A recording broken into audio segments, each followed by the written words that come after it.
Welcome to another Simple Dad Instagram tutorial. In this video, I'll show you how you can share a reel to your Instagram story.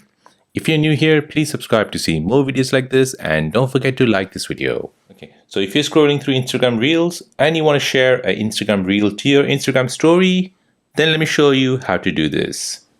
So browse through your Instagram Reels and select the one that you want to share. Once you've selected that, go ahead and tap on this paper airplane icon here at the right hand side. Tap on it, and now this will then give you an option to add the reel to your story. So go ahead and tap on that. This will then take that reel to your story, and now you can enlarge it or move it anywhere you like.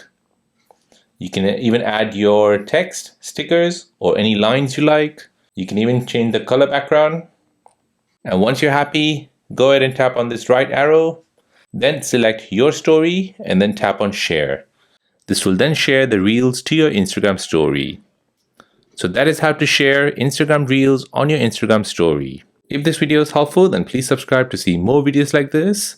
If you have any other questions, then please do let me know in the comment section down below. Thanks for watching and see you in the next one.